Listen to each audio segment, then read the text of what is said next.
Dialogue చెప్పు ఒకసారి మళ్ళీ ఏమన్నాడు మళ్ళా చెప్పు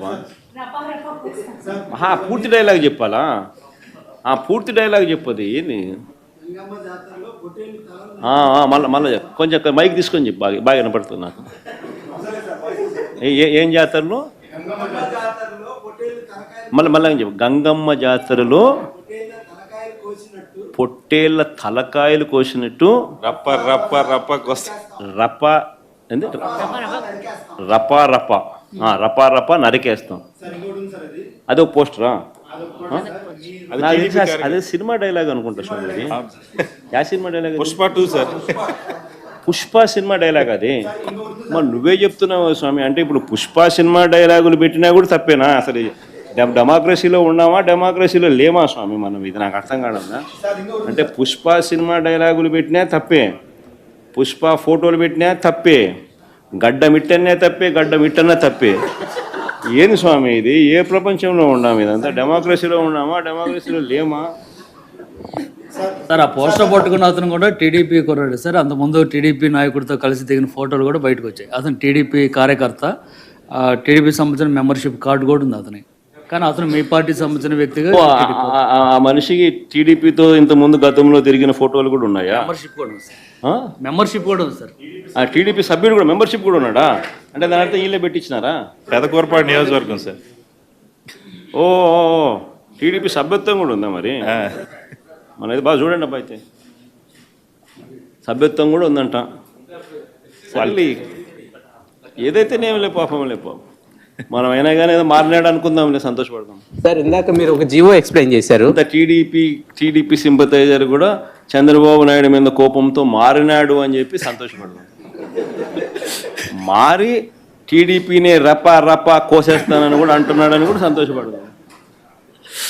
నిజంగానే బాధ ఉంటుందేమో కదా వాళ్ళకు కూడా. అన్ని పథకాలు ఎగరగొడతా ఉన్నాడు, అన్ని అబద్ధాలు అయిపోయినాయి, ఫీజు రీయింబర్స్మెంట్ లేవు, ఆరోగ్యశ్రీ లేదు, రైతులకు పెట్టుబడి సహాయం రావడం లేదు, పెట్టుబడి గిట్టుబాటు ధరలు రావడం లేదు, మరో పక్క అబద్ధాలు మోసాలతో సూపర్ 6లు లేవు, సూపర్ 7లు లేవు. మరి ఆయన బతుకులు చిన్నాభిన్నం అయిపోయిన పరిస్థితుల్లో ఆయనలో మార్పు వచ్చిందేమో. వచ్చి ఆయన కూడా టీడీపీ యాక్టివ్ మెంబర్ అయినా కూడా వైసీపీలోకి తాను చేరి టీడీపీ వాళ్ళ ఫోటోను, టీడీపీ వాళ్ళ మీద ఆయన ఆక్రోశం చూపిస్తూ ఏమన్నాడు? ఏ జాతరలో? గంగమ్మ జాతరలో పొట్టేళ్ళు తలలు నరికినట్టు రపా రపా అని నరుకుతానని చెప్పి ఆయన అంటానంటే దాని అర్థమైంది. మరి చంద్రబాబు నాయుడు అనే వ్యక్తి ఇంత మోసం చేస్తూ ఉన్నాడు కాబట్టి ప్రజలు అంత కోపాన్ని చూపిస్తూ ఉన్నారు. అందులో వాళ్ళ కార్యకర్తనే వాళ్ళ నుంచి మారి వైసీపీలోకి వైసీపీ కార్యక్రమంలో పాలు పంచుకొని మన అభిమానస్తుడై నెక్స్ట్ టీడీపీ ప్రభుత్వంలో టీడీపీ వాళ్ళను రపా రపా ఏం జాతరలోది? గంగమ్మ జాతరలో ఏం పొట్టేలు తల నరికినట్ట రపా రపా నరుకుతాను. మంచిది కదా. కొంతమంది మనం చూస్తూ ఉంటాం, అన్నిటి డిస్టర్బ్ అయిపోయి ఇంకొంతమంది క్రైమ్ విపరీతంగా వాళ్ళ ఆలోచన నిద్రలేస్తే క్రైమ్ లేకపోతే బతకలేరు. అలాంటి కూడా చాలామంది తయారయ్యారు. అదే చెప్పేది, ఇంకా వాళ్ళ క్రైమ్ అలవాటు అయిపోయింది. వాళ్ళు ఇంకా ఎవరు మార్చలేరు వాళ్ళని. తీవ్రవాదులు అంతే కదా, లేకపోతే నక్సలైట్లు అంతే కదా, లేకపోతే మీరు నేర్పాలి వాళ్ళకి. నీకు ఆ శక్తి ఉంటే నీకు అసహ్యం చేస్తాం ఆ జాబ్ అని. కొంతమందికి పుట్టుకతో వచ్చేళ్ళు ఇవి నేర్చుకోరు. కొంతమంది కొన్ని చేస్తూ ఉంటారు, కొంతమంది చేయరు. వాళ్ళకి అదంటేనే వాళ్ళకు, అందుకే అది జరగకుండా చేయడానికి ఏం చేయాలో అవి చేస్తారు. ఇప్పుడు ఉదాహరణకు అందరూ యోగా చేస్తున్నారు అనుకోండి, రాష్ట్రం అంతా పాజిటివ్గా వచ్చారు. వీళ్ళు మాత్రం దాన్ని చెడగొట్టడానికి ఏం చేయాలో వైలెన్స్ క్రియేట్ చేయాలి, డైవర్ట్ చేయాలి public attention. That is their art or their intentions. అందుకే క్రిమినల్స్ ఎప్పుడు కూడా క్రిమినల్ బ్రెయిన్సే పనిచేస్తూనే ఉంటాయి. వాళ్ళకు నరికేస్తాం, చంపేస్తాం, రఫ్ ఆడతాం, రఫా రఫా రఫా రఫా నరికేస్తాం. లేదంటే గంగ జాతరలో బలి ఇచ్చేస్తాం. ఒక గంగమ్మ జాతర కాదు, గంగమ్మ ఎవ్రీవేర్ ఉంటుంది, తిరుపతే కాదు. ఆ గంగమ్మ జాతరలో పొట్టేళ్ళు నరకడం అలవాటు. ఏ ఊరికి ఆ ఊరు ఇది ఇస్తారు, బలిస్తారు, పశువులు బలిస్తూ ఉంటారు. అది ఇప్పుడు మాట్లాడే పరిస్థితి. ఊర్లో గ్రామ దేవతలు కూడా ఇచ్చేవాళ్ళు ఒకప్పుడు. ఒక ఊర్లో గ్రామదేవత ఉంటే శక్తిని బట్టి ఒక పొట్టేల్ని బలిచ్చేవాళ్ళు. అప్పుడు అది పెద్ద ఫంక్షన్ చేసేవాళ్ళు ఊర్లలో. మేము చిన్నప్పుడంతా చూసాం. ఇంటికి ప్రతి ఒక్కడు పెంచేవాడు ఒకదాన్ని, ఒక పొట్టేలు పెంచేవాళ్ళు, కొనేవాళ్ళు. కొని దాన్ని బలిచ్చి అక్కడి నుంచి దాన్ని ఇచ్చేసేవాళ్ళు. అట్లా ఏరియస్ అంటే అంత ఆ స్టేజ్కి వెళ్ళిపోతున్నారు వీళ్ళు. ఏం చెప్తా. ఆయన ప్రెస్ కాన్ఫరెన్స్లో 1.5 గంట 2 గంటలు మాట్లాడారు. ఇష్యూస్ అన్నీ కవర్ చేశారు. ఇష్యూస్లో కొన్ని ప్రశ్నలు లేవనెత్తారు, సిచ్యువేషన్ ఎక్స్ప్లెయిన్ చేశారు. ఆయన మొన్నటి వరకు ముఖ్యమంత్రి జగన్మోహన్ రెడ్డి గారు, ఆయన ఎక్కడా తోలనాడలే ఇంకోటన్లా, ఇదిగో ఈ సిచ్యువేషన్ ఇది ఇట్లుంది, ఇది ఇట్లుంది, మీరు ఇచ్చిన హామీలు అమలు కాలేదు. ఆ రోజు సాయంత్రం అనుకుంటా, మధ్యాహ్నం ఏమో ఫైనాన్స్ మినిస్టర్ పెట్టాడు, అతను ఏదో రప్పరప్పని ఇంకో పక్కకు పోయినాడు. రామాయణంలో పిడకల వేటట్టు అది క్రియేట్ చేసింది మీరే, తెలుగుదేశం పార్టీ వాళ్ళే.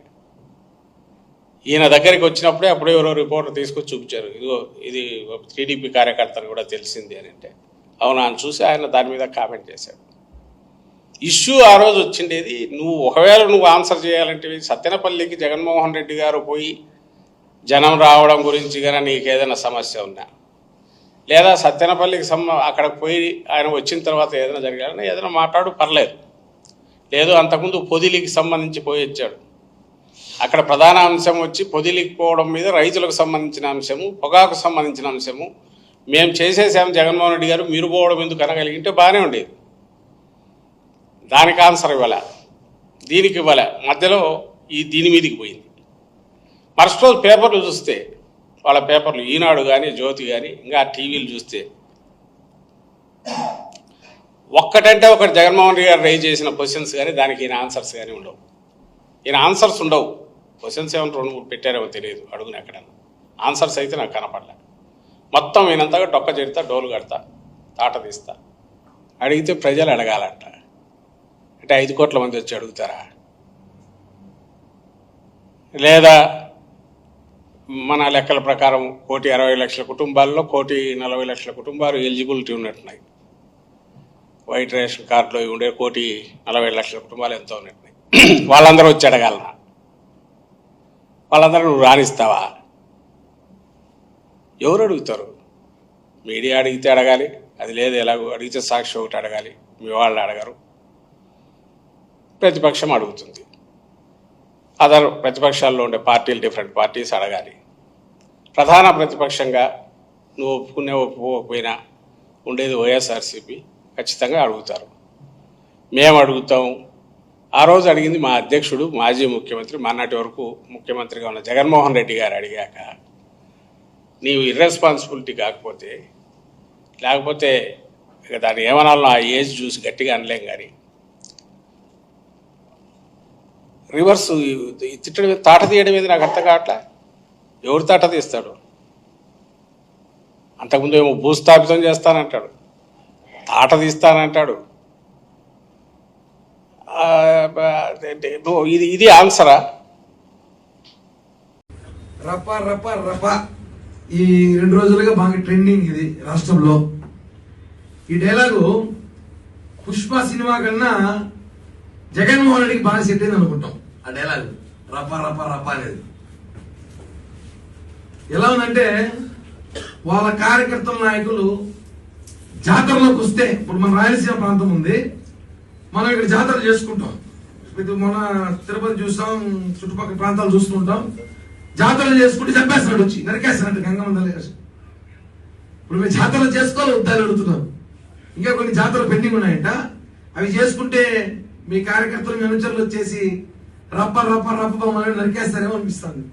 ఆలోచన, మీ కార్యకర్తలు గురించి భయపడతాం, నరుకుతారేమో, నరుకుతామని మరి ఓపెన్ గా పోస్టర్ పెట్టుకుని తిరుగుతున్నారు. ఏం సందేశం ఇస్తున్నారు రాష్ట్ర ప్రజల యువతకి జగన్మోహన్ రెడ్డి? అసలు మొన్నేమో గంజాయి తాగి పోలీసులు కొట్టిన మహిళలు వేధించిన వాళ్ళకి పరామర్శ జైలుకి వెళ్తాడు. నాకు తెలిసి మళ్ళీ ఇతను పరామర్శ జైలుకి వెళ్తాడేమో, ఖచ్చితంగా వెళ్తాడు. వెళ్ళి ఆడపోయి సినిమా చెప్పొస్తాడేమో, రప్ప రప్ప రప్ప మనం తగ్గేది లేదని చెప్పొస్తాడేమో. అంటే యువతకి ఏం సందేశం ఇస్తున్నారు? నరకండి, పొడవండి, మనకు అడ్డొస్తే వెయ్యండి, హోటల్ తీసుకెళ్ళండి, ఇవే చెప్తున్నారా? అసలు ఏం సంస్కృతి తీసుకొస్తున్న జగన్మోహన్ రెడ్డి అందరూ చూడాల్సిన అవసరం ఉంది. ఒక మాజీ ముఖ్యమంత్రి హోదాలో ఉండి అసలు అతను ఎవడో నిన్న పోస్టర్ పెట్టుకుని జగన్మోహన్ పర్యటనలో గంగమ్మ జాతరలో పొట్టేళ్ళు నరుగుతాడు. ఎవరు నరుగుతాడట?